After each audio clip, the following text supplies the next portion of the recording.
Hello everyone, welcome to my channel Bhavani teacher. ఈరోజు ఇంట్లో chicken curry, తర్వాత పెసరకట్టు అంటాం కదా, పెసరపప్పు కర్రీ అనమాట. నేను నా స్టైల్లో ఎలా చేశానో చూపిస్తాను, ఓకేనా?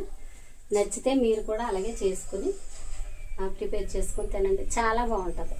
నేను చేసే ఈ స్టైల్ చాలా బాగుంటుంది. ఇదిగో చూడండి, చికెన్ కర్రీ,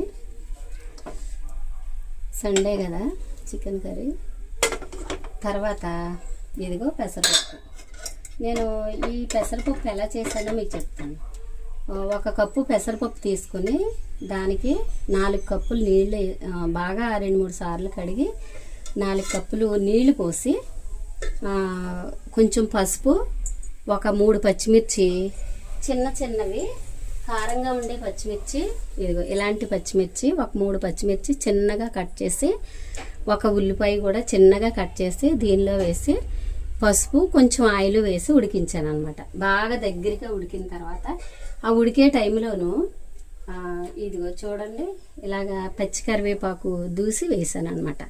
ఈ కరివేపాకుని నేను ఏం చేస్తున్నానంటే మీకు ఒకసారి చెప్పాను, మరి ఎవరికైనా గుర్తుందో లేదో తెలియదు, కానీ ఇలాగ వాటర్ వేసి, ఇదిగో ఇలా వాటర్ వేసి మనం ఈ మొదల్లో ఇలా పెట్టేసామంటే ఎన్ని రోజులైనా స్టవ్ పక్కన పెట్టినా సరే చాలా ఫ్రెష్గా ఉంటుంది, ఫ్రిడ్జ్లోనే పెట్టక్కర్లేదు. చూడండి, ఇంచుమించుగా నేను లాస్ట్ మండే, అంటే వేళ సాటర్డే కదా, లాస్ట్ మండే తీసుకున్న కరివేపాకు ఎంత ఫ్రెష్గా ఉందో చూడండి. కాకపోతే రోజు విడిచి రోజు ఒకసారి ఈ వాటర్ పారబోసేసి, ఇది పారబోసి మళ్ళీ ఫ్రెష్ వాటర్ పట్టుకోవాలన్నమాట. అంతే తేడా తప్ప చాలా అంటే చాలా ఫ్రెష్గా ఉంటుంది పచ్చి కరివేపాకు. ఈ పెసరపప్పు కర్రీలో మనం పచ్చి కరివేపాకు వేస్తే చాలా రుచిగా ఉంటుంది. తర్వాత లాస్ట్న దీనికి నేను ఇంకా ఈ పోపు పెట్టలేదు, మీరు చూసారు కదా, నేను ఇంకా పోపు పెట్టలేదు.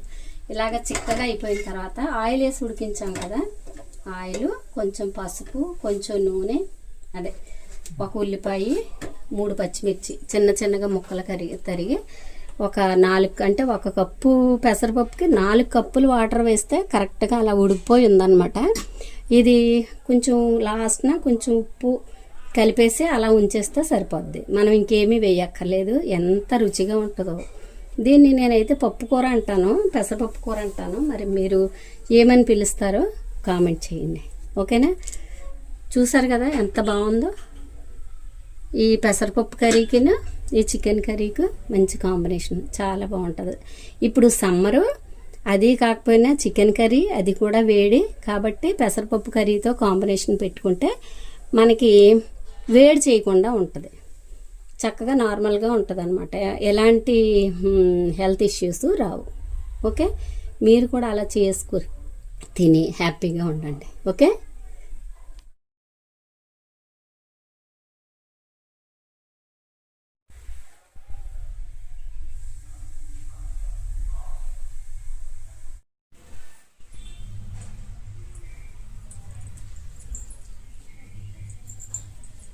నేను చేసే పని మీకు చూపిద్దామని ఇక్కడ వీడియో పెట్టాను.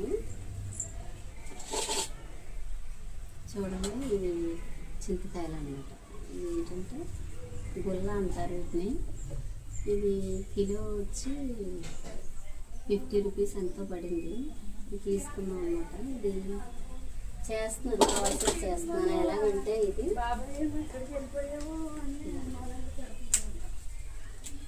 ఇలాగ మనం చేసుకున్నాం. చింతపండుని జాగ్రత్త,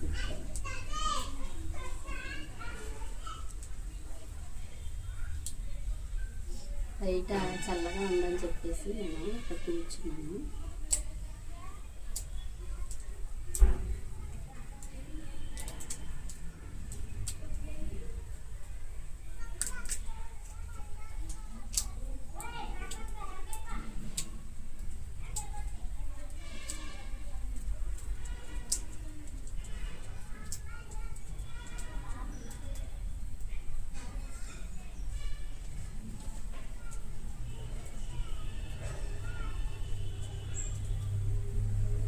అసలు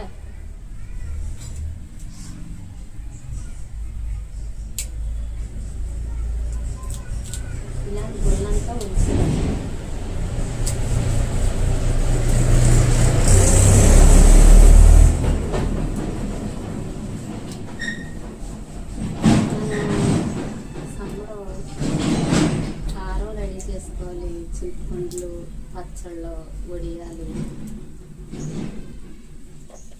మజ్జిగ మిరపకాయలు, ఇలాగా మనకి లేడీస్కి ఇలా స్టోర్ చేసుకునే పదార్థాలు చాలా ఉంటాయి కాబట్టి అవన్నీ మనం రెడీ చేసుకుని పెట్టుకోవాలి.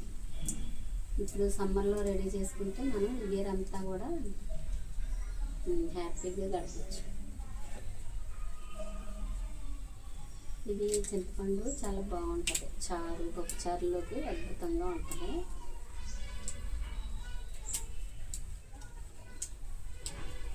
ఇలా తీసుకోవాలన్నమాట. లైటింగ్ కోసం పైకి చూడలేకపోతున్నాను నేను. ఈ చింతపండు స్వీటు పులుపు కలిగిన టేస్ట్తో చాలా బాగుంటుంది. ఇవన్నీ ఒలిచిన తర్వాత మనం ఒక డబ్బాలో పెట్టుకుని కాస్త ఉప్పు చల్లేసి పైన పెట్టుకోవాలి.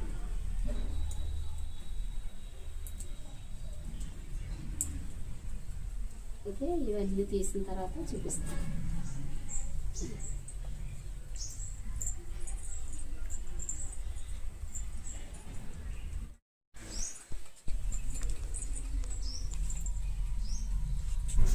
ఇలా ఉంటాయి చింతగొల్లలు అంటారు.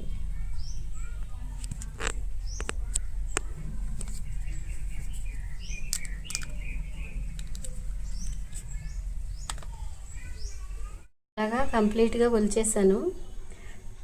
ఇలా తీసింది ఇంచుమించు 1 month వరకు కూడా ఇలాంటి చింతకాయల నుంచి ఫ్రెష్గా తీసింది.